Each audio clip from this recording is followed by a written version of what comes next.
नागरिकहरूलाई नियमन गर्ने सन्दर्भमा हामीसँग अध्यागमन ऐन 2049, अध्यागमन नियमावली 51 र अध्यागमन कार्यविधि 65 विद्यमान छन्। अब यी कानुनका अतिरिक्त खास गरेर भिजिट भिसामा विदेश प्रस्थान गर्ने नेपाली नागरिकहरूको प्रस्थानलाई व्यवस्थित गर्ने, नागरिकहरूको संरक्षण गर्ने भनेर हामीले विभिन्न समयमा विभिन्न मापदण्डहरू, परिपत्रहरू, प्रयत्नहरू चाहिँ सरकारले गरिरहेको देखिन्छ। अध्यागमन प्रशासनले, गृह मन्त्रालयले, नेपाल सरकारले गरिरहेको देखिन्छ। तर हामीले जति पटक यी परिमार्जन गर्यौं नतिजा चाहिँ कहिल्यै पनि फेरिएको छैन। मापदण्ड र बुँदाहरू फेरिएका छन्, तर नतिजा विदेश जान चाहेको नागरिक, हरेक नागरिक विदेश गएकै छ।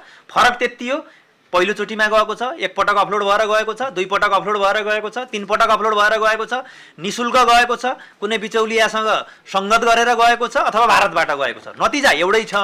कागजमा बुँदा र तपाईको परिपत्र मात्रै फरक छन्। यो कुरा तपाईहरुले पनि रिसर्च गर्नुभयो भने मलाई लाग्छ त्यही पाउनुहुन्छ भन्ने मेरो बुझाइ छ। र यी विभिन्न मापदण्डहरू जारी भए, तर नागरिकको सुरक्षाका लागि भनेर बनाइएका यिनै व्यवस्था र मापदण्ड कतिपय अवस्थामा नागरिकलाई हैरानी दिने र अध्यागमन प्रशासनमा पनि अनियमितताका कारकहरू बने भन्ने हाम्रो ठहर छ, त्यो बुझाइ छ। र त्यही बुझाइका आधारमा हामीले अध्यागमन प्रशासनलाई त्यही बिन्दुबाट सुधार गर्नुपर्छ, यो कामलाई हामीले पहिलो प्राथमिकतामा राखेर सुधार गर्नुपर्छ भनेर हामीले यो कामलाई अगाडि बढाएका हौं। यहाँहरुसँग निरन्तर हामी त्यसमा संवादमा छौं। अब तपाईको चाहिँ अध्यागमन नियमन र सहजीकरण, यो दुईटा कुराहरू छन्। एउटा राष्ट्रिय सुरक्षाको हिसाबले एकदमै बलियो नियमन हुनुपर्छ र अर्को पर्यटन प्रवर्धन, वैदेशिक लगानी हैन, यी लगायत यी विषयहरूलाई ध्यानमा राखेर हामीले सहजीकरण पनि गर्नुपर्छ। यी दुईटा बीचको सहजीकरणका नाममा सुरक्षा खोकुलो हुनु भएन, हाम्रो इन्ट्रेस्टमा अन्य मान्छेहरूले आउन सक्नु भएन, र तपाईको नियमनका नाममा यति कडाई पनि हुनु भएन जसले चाहिँ हाम्रो पर्यटन लगायत अरू आर्थिक गतिविधिहरूमा त्यसले साँघुरोपन ल्याओस्। यी दुईटै बीचको उपयुक्त सन्तुलन गर्ने र सुशासन कायम गर्ने भन्ने हाम्रो लक्ष्यका साथ अहिले अध्यागमन प्रशासन तपाईको यो काममा हामी निरन्तर लागिरहेको अवस्था छ।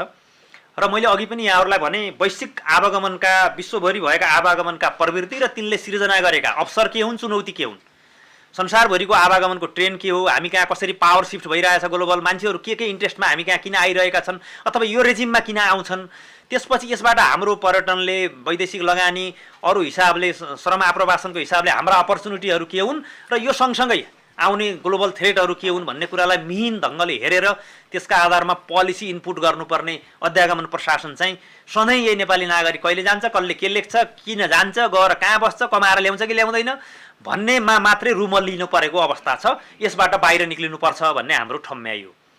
र त्यसपछि गएर तपाईको त्यही कारणले गर्दा यो अघि हामीले भने जस्तो अध्यागमन प्रशासनका महत्त्वपूर्ण कामहरू चाहिँ तपाईको जुन गतिमा हामीले अगाडि बढाउनु पर्ने हो त्यो नभइरहेको र नेसनल डिस्कोर्स पनि त्यसरी अगाडि नबढिरहेको हाम्रो बुझाइ हो।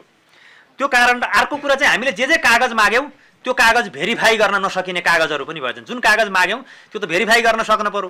भेरिफाई गर्ने भनेको के भयो भने त्यो अफिसरको तजबिजीमा मात्रै भयो। होटल बुकिङ भन्यो, अब संसारभरिका होटलको नेटवर्क हामीसँग त्यो ट्याक्कै तपाईको तुरुन्तै भेरिफाई गर्न सक्ने नेटवर्क पनि छैन। ट्याक्कै त्यो सिस्टमले चाहिँ हामी कहाँ के आउनु पर्यो त्यो सिस्टम पनि छैन। एउटा कुनै एबिसी भन्ने होटल बुकिङ गरेर ल्याएको भन्छ, अब त्यसले के स्पेस क्रिएट गर त भन्दा मन लाग्यो भने पठाउन, मन लाग्यो भने रोक्नलाई त्यसले बाटो खुला गरिदियो। हेरो गुगल सुगल हेरो, कहीँ देखिएन भने तेरो नक्कली रहेछ भनेर फर्काइदिए भयो। अब रहेछ भने अब ल्याएकै थियो गरे कागज भनेर पठाइदिन मिल्यो। त्यो कारणले गर्दा कहिलेकाहीँ बदमासी गर्ने मान्छेहरूलाई त्यसले सहज बाटो बनाइदियो। मैले अघि पनि भने र त्यो भेरिफाई गर्न नसकिने कागज हामीले मागेर लामो समयदेखि कतै न कतै रूपमा नागरिकहरूलाई त्यस्ता नक्कली कागजहरू बनाउनलाई प्रोत्साहित गरेको अवस्था चाहिँ यो वा त्यो रूपमा देखियो। त्यसो भएको हुनाले अब चाहिँ हामीले के भनेका छौँ भन्दा कानुनको कारणलाई वस्तुगत बनाउनुपर्छ। यो जब हामी मनोगत रूपमा मान्छेलाई हामीले तपाईको चाहिँ जाँच्न थाल्छौँ त्यसपछि त्यहाँ अनियमितता, त्यसपछि त्यहाँ एनामोलेजका शङ्काहरू हुन्छन्, सम्भावनाहरू हुन्छन् र त्यो चाहिँ तपाईको के भने सबैले आर्थिक अनियमितता गर्नुपर्छ भन्ने हैन। कहिलेकाहीँ मान्छेको विवेकको स्तर पनि फरक हुन्छ, जजमेन्टका क्राइटेरियाहरू फरक हुन्छन्, मान्छेको बुझाइ फरक हुन्छ। त्यो कारणले गर्दा पनि इमानदार अफिसरहरूले पनि तपाईको एउटै स्ट्यान्डर्डको निर्णय हुन नसक्ने भयो। कसैलाई के लाग्यो भने यो यतिको हेर्दाखेरि यो मान्छे जान सक्छ भन्ने लाग्यो, कसैलाई चाहिँ अनेस्टली नै जान सक्दैन भन्ने लाग्यो। त्यसो हुँदाखेरि चाहिँ इमानदार मान्छेहरूलाई पनि कहिलेकाहीँ दुविधाहरू भए कानुनकै प्रावधानका कारणले भन्ने हाम्रो बुझाइ भयो। र पछिल्लो समय हामीले के डिस्कोर्स चलाएका छौँ भन्दा नागरिकलाई जबरजस्ती रोकेर होइन, उसलाई चाहिँ तपाईको अन्य वैकल्पिक संरक्षणका उपायहरू बनाउने, भोलि त्यसलाई बिमामा जोड्ने, श्रम स्वीकृतिलाई सरल गर्ने, त्यसपछि गएर विदेश गएर जसले आफ्नो भिसा टुरिस्ट भिसामा गएर श्रम स्वीकृति प्राप्त गरे, तपाईँको श्रम भिसा प्राप्त गरे भने उनीहरूलाई रजिस्टर गर्ने, त्यस्तो खालको संसारका विभिन्न मुलुकहरूले गरेका अभ्यासहरू छन्, त्यतातिर प्रोत्साहित गर्नुपर्छ भनेर हामीले सरकारका विभिन्न निकायहरूसँग पनि छलफल गरेका छौँ। यस विषयमा गृह प्रशासनले पछिल्लो समय काम गरेका छ। श्रीमान सचिव, माननीय मन्त्रीज्यू हिजो पनि हामीले छलफल गऱ्यौँ र हामी निरन्तर अरू वैकल्पिक व्यवस्थाहरूलाई कसरी प्रबन्ध गर्ने भन्ने विषयमा अरू सरकारवाला निकायहरूसँग अब अर्कै हप्ता पनि हामी विभिन्न निकायहरूसँग बस्ने भनेर हिजो श्रीमान सचिवले भन्नुभएको छ। माननीय मन्त्रीज्यूको निर्देशन पनि त्यो छ। हामी त्यो एङ्गलबाट पनि काम गर्छौँ, यो हामीले भनेका थियौँ। र यो भनिरहँदाखेरि पछिल्लो समय जुन भिजिट भिसामा तपाईँको चाहिँ जाने नेपालीहरूको विषयलाई लिएर जुन खालको अनियमितता भयो, त्यहाँ भ्रष्टाचार भयो भन्नेसम्मका विषयलाई लिएर तपाईँको एउटा राष्ट्रिय डिस्कोर्स चल्यो। त्यसपछि तपाईँको सरकारले एउटा उच्च स्तरीय छानबिन तथा समस्या समाधान गर्न भनेर उच्च स्तरीय अध्ययन एवं छानबिन समिति जुन पूर्व मुख्य सचिव शङ्करदास बैरागीको संयोजकत्वमा सरकारले कमिटी गठन गरेको थियो, त्यो कमिटी गठन हुनु र हामीले अध्यागमनमा काम सुरु गर्ने सँगसँगै भएको थियो। र त्यति बेला हामीले त्यो छमुदे मापदण्ड त्यति बेला नै त्यसलाई तपाईँको चाहिँ हटाउने प्रयत्न पनि हामीले सुरु गरेका थियौँ। तर त्यति बेला चाहिँ यो आयोग पनि बनिरहेको सन्दर्भमा आयोगको रिपोर्ट पनि आओस् भन्ने हामीले त्यति बेला केही समय यसलाई साथीहरूलाई मैले अनुरोध पनि गरेका थिएँ, हामीले कुर्यौँ। र अहिले त्यो आयोगले पनि के भनेको छ त भन्दा तपाईँको संविधान प्रदत्त नागरिकका मौलिक हक, व्यक्तिको मानवाधिकार र स्वतन्त्रतापूर्वक आवतजावत गर्न पाउने अधिकारको प्रत्याभूति गर्न र स्वार्थ समूहका चलखेललाई निरुत्साहित गर्दै भिजिट भिसाका नाममा हुने गरेका गलत क्रियाकलापहरू नियन्त्रण गरी अध्यागमन प्रशासनमा सुशासन तथा व्यावसायिकता प्रवर्धन गर्नका लागि हाल कार्यान्वयनमा रहेको 6 बुँदे मापदण्ड पुनरावलोकन गर्ने भनेर नेपाल सरकारलाई सिफारिस गर्यो। त्यो प्रतिवेदन आयोगले सम्माननीय प्रधानमन्त्रीज्यूलाई हस्तान्तरण आयोगको तर्फबाट भयो। त्यसपछि नेपाल सरकारले त्यो प्रतिवेदन कार्यान्वयन गर्नका लागि यहाँहरू जानकार नै हुनुहुन्छ गृह मन्त्रालयमा पठायो र त्यो प्रतिवेदनले पनि यही हामीले जे कुरा भनिरहेका थियौँ र प्रतिवेदन आयोगको अध्ययनले पनि त्यही विषयहरू चाहिँ तपाईँको सिफारिस गरेको हुनाले हामीले हिजोबाट पहिलो चरणमा भिजिट भिसासँग सम्बन्धित मापदण्डलाई चाहिँ हामीले परिमार्जन गरेका छौँ। यो मापदण्ड चाहिँ हिजोको मन्त्रीस्तरीय निर्णयबाट यो निर्णय भएको छ र आजैका मितिदेखि कार्यान्वयन हुन्छ। त्यसो भएको हुनाले यो चाहिँ सबै नागरिकहरूलाई हामीले यहाँहरू सबै नागरिकहरूलाई सुसूचित भएर निर्धक्कसँग कुनै बिचौलियाको प्रभावमा नपरिकन तपाईँको चाहिँ यात्रा गर्न र अब कम्तीमा 6 महिनाको वैध राजधानी सम्बन्धित जुन देशमा हामी जाने हो त्यो मुलुकको भिसा प्रवेशाज्ञा, अब अनअराइभल भिसा पाउने हो भने त्यो पनि चाहिएन र प्रस्थान गर्ने गन्तव्यसम्मको हवाई टिकट, यति 3टा कागजात, त्यसको साथमा एउटा स्वघोषणा, यो 4वटा भनौँ फन्डामेन्टल 3टा कागज। 3टा कागज भइसकेपछि विदेश जाने बालिग नागरिक तपाईँको तथ्यपरक आधार भिसा र पासपोर्ट, अब राजधानी पासपोर्टमा पनि टेम्परिङ गर्ने, भिसाहरूमा पनि टेम्परिङ गर्ने, त्यस्ता चिजहरू त भोलि पनि त्यो कसैलाई पनि नगर्न हामी अनुरोध गर्छौँ। त्यो अहिले पनि प्रहरीमा कति मानिससहित हामीले समातेका छौँ। कतिले चाहिँ तपाईँको वर्क भिसालाई टेम्परिङ गरेर टुरिस्ट भिसा बनाउने त्यस्तो पनि देखिएको छ।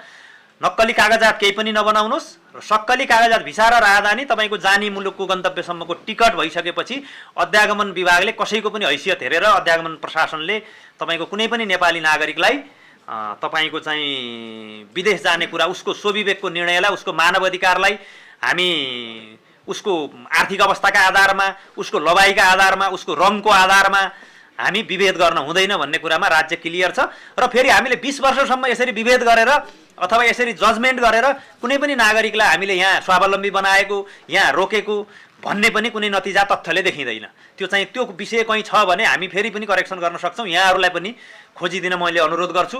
र हामीले जति पनि तथ्याङ्क हेरौँ, आज अपलोड भएको मान्छे धेरै समय हामीले धेरै आजका मात्रै होइन 5-7 वर्षदेखिका डाटा जहिलेसम्म हामी सुरक्षित छौँ हेऱ्यौँ।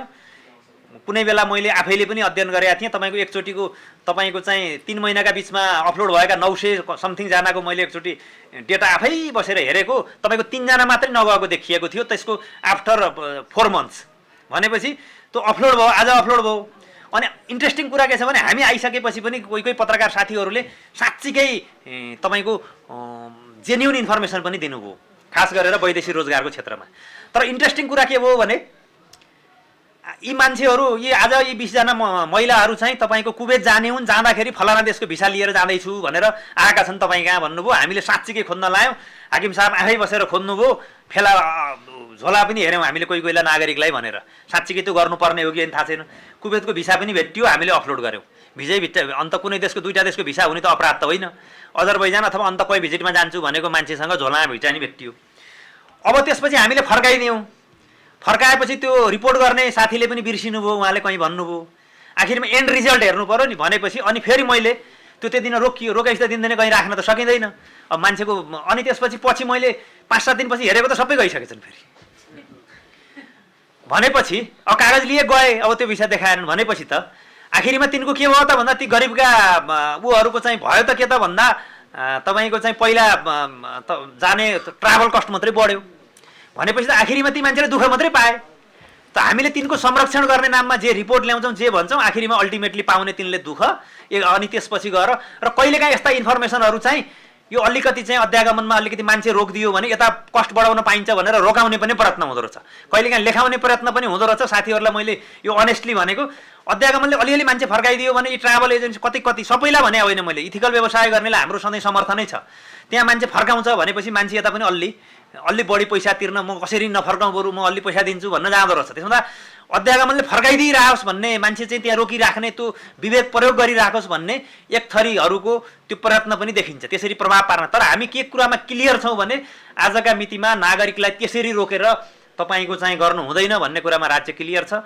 त्यो कुरामा मन्त्रालय पनि क्लियर छ, मन्त्रालयको पनि हामीलाई क्लियर इन्स्ट्रक्सन छ। मैले अघि पनि भने मान्य मन्त्रीज्यू श्रीमान सचिवको हामीलाई क्लियर इन्स्ट्रक्सन छ। त्यो भएको हुनाले र हामीले यो सँगसँगै योभन्दा पहिला एउटा यात्रा एडभाइजरी पनि जारी गरेका थियौँ तपाईँको सबै नागरिकहरूलाई, त्यसपछि गएर ट्राभल एजेन्सीहरूलाई, टुर अपरेटरहरूलाई, तपाईँको एयरलाइन्स कम्पनीहरूलाई, मनी एक्सचेन्जहरूलाई, त्यसपछि गएर तपाईँको प्रमुख जिल्ला अधिकारीहरूलाई, त्यसपछि स्थानीय सरकारहरूलाई अहिले पनि हामीले अनुरोध गरेका छौँ। सबैलाई यो नागरिकहरूलाई यो जुन अध्यागमनमा विभिन्न नाममा मान्छेहरू रोकिन्छन् भन्ने भूत देखाएर विभिन्न बिचौलियाहरूको विभिन्न तहबाट मान्छेहरूलाई ठगी हुने कुरालाई चाहिँ रोक्नका लागि यहाँहरूले पनि सुसूचित गर्नुहुनेछ भन्ने अध्यागमन विभागले यहाँ अपेक्षा राखेको छ। यसैका लागि आज हामीले साथीहरूलाई दुःख दिएको हौँ। यो विषय सबै नागरिकसम्म सम्प्रेषित पनि हुनेछ भन्ने मेरो विश्वास पनि छ। यति भनेर अरू कुराहरू हामी पछि बिस्तारै, अब हामी यो कुरालाई एउटा ल्यान्डिङमा पुर्याइसकेपछि हामीले तपाईँको अब विदेशी नागरिकहरूको अनुगमनको काम हामीले बिचमा सुरु गरेका थियौँ। होटलहरूलाई तालिम दिने, त्यसपछि गएर त्यसलाई रजिस्टर गर्ने कामहरू सुरु गर्दा गर्दै यो बिचमा विषम परिस्थिति पर्यो। त्यो कारणले त्यसको त्यही गतिमा हुन सकेन। आज मैले तपाईँको चाहिँ कुन पत्रिकामा पढिरहेको थिएँ, त्यो पुरै काम स्थगित भएको छैन। अब तर बिचमा अलिकति पोस्टपोन मात्रै भनौँ न, त्यसलाई त्यो गति लिन नसकेको अवस्था हो। किनभने मान्छे ट्रामा भयो, होटलहरूमा कतिपय ठाउँमा विभिन्न खालको अप्ठ्यारोहरू पर्यो र त्यति बेला हामीले त्यसलाई हाम्रो स्पिड अनुसार इन्फोर्समेन्ट गर्ने वातावरण भएन। तर हामी त्यसलाई बिस्तारै लिएर जान्छौँ।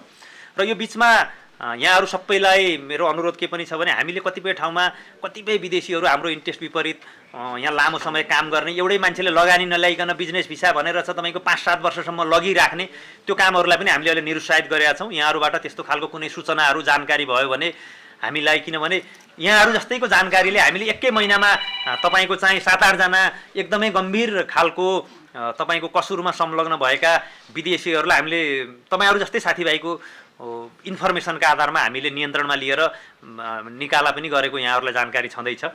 र अरू हामीले प्रणालीगत सुधार गर्ने कुरामा, अपरेसनल सुधार गर्ने कुरामा टिआइए त्रिभुवन अन्तर्राष्ट्रिय विमानस्थल कार्यालयले